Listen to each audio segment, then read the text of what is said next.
मैंने बचपन से दो शब्दों के ऊपर बहुत गौर किया और मुझे बड़े अच्छे भी लगे। जी। एक शब्द है सेक्युलर, दूसरा इक्वलिटी, धर्मनिरपेक्ष और समानता। जी।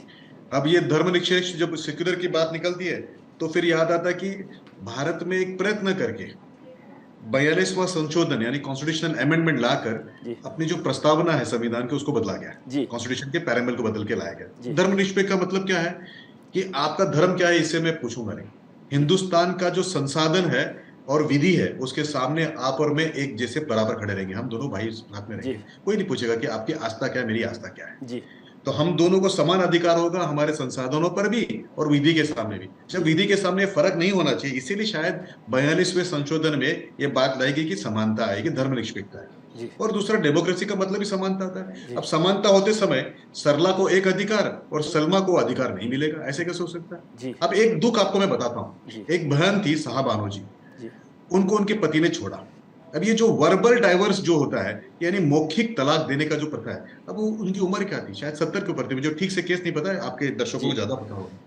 उस पे सुप्रीम कोर्ट ने कहा था कि आपको मेंटेनेंस देना पड़ेगा। जी। लेकिन तत्कालीन सरकारें दबाव में आकर इतनी उम्र दराज औरतों को भी अपने हाल पे छोड़ देती है। तो क्या ये धर्म का ही केवल मामला है कि विधि का भी मामला है कि समानता हो। हमारी जो बहन है जी। उसका हम नाम ना पूछे कि भाई तेरा नाम क्या है, सरला है, जी। सलमा है, सुखविंदर है, जी। सिल्विया है, मुझे सभी अधिकार मिलेंगे जो दूसरी बहन को मिलेंगे। तो एक तो ये जो विवाह, तलाक और गोद लेने की जो प्रक्रिया है। तीसरा, कोई पिता मुंह में आकर दूसरा ब्याह करे और अपने पहले पत्नी से हुए हुए उत्पत्ति जो बच्चे हैं उनको डिसइनहेरिट यानी उनको जो है वो उस उत्तराधिकार का। संपत्ति से अधिकार निकाल दे।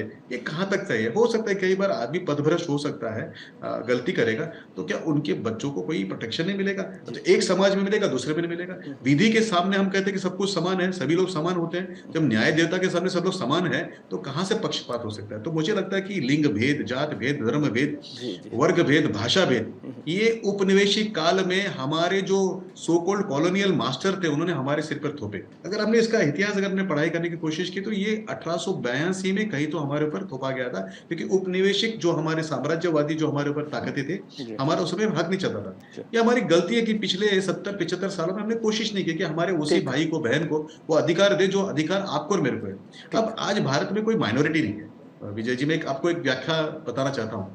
माइनॉरिटी होता क्या है कि 100 में अगर 1 या 2% होता है तो उसको माइनॉरिटी बोलेंगे, सही होता है। अगर कोई 100 में 10-12% होता है तो वो सेकंड मेजोरिटी होता है। ठीक तो है। हमको एक और एजुकेशन हमारे लोगों को करना पड़ेगा कि भाई आपको जानबूझ के फाड़ने की कोशिश की गई, जानबूझ के आपको दूर करने की कोशिश की गई।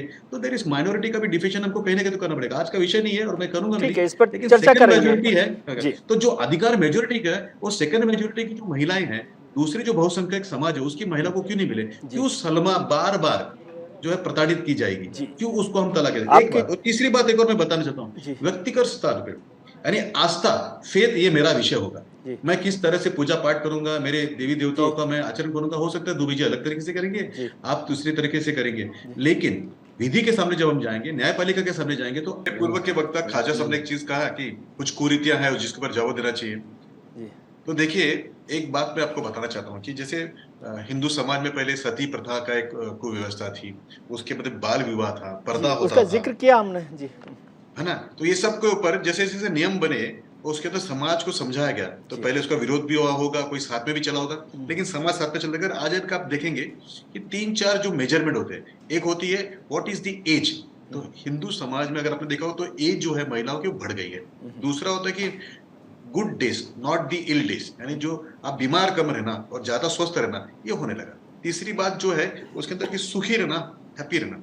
तो ये समाज में विधि क्यों होता है, लॉज क्यों आते हैं, ताकि जो उसके नागरिक है, उसके जो लोग, उसके अंदर आने वाली जो संख्या है वो अच्छा रहे। तो बाल विवाह का एक्ट पर्दा का आया, बहुपत्नी का आया। अब देखिए जैसे धीरे हटते गया समाज सुधरता गया, समय लगता है। जी। जी। तो खाजा साहब, मैं आपको एक बात बताऊं, जब एक बार नियम बन जाता है, एक बार विधि बन जाती है, तो समाज के अंदर कोई कुरीतियां होती तो हट जाती है। जी। और उस समाज को भी लगता है, मुझे लगता है कि आपने मैंने साथ में चलकर हमारे जो बाकी के जो लोग हैं जिनको ये डिप्राइबल है बाल विवाह से, या पर्दा उनको जिसके ऊपर फोर्स किया जाता है, जिनके ऊपर बहुपत्नी विवाह फोर्स किया जाता है, या जिनको तलाक दे दिया जाता है बिना इसके वर्बल, उनको उन्हें बचाना चाहिए। उसके लिए अगर समाज में जाके एजुकेशन यानी पढ़ाई कराने की जरूरत होगी तो आपको मुझे साथ में चलना पड़ेगा। जी। एक बात।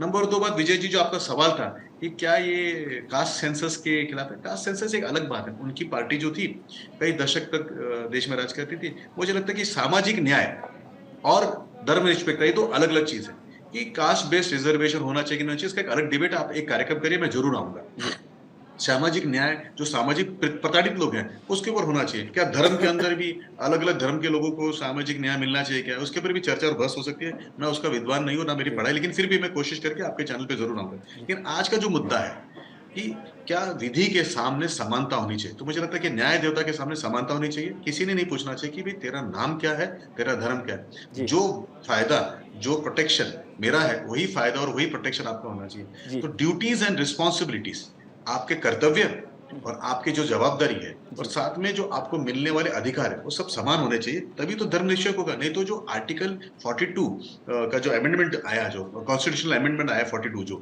जी वो पूरा डिफाई जो हो जाएगा, डिफाई हो जाएगा कि भाई ठीक है। हमने कह तो दिया कि धर्मनिरपेक्ष, लेकिन क्या वो धर्मनिरपेक्ष केवल एक शब्द है क्या, जी जी शब्दकोश का?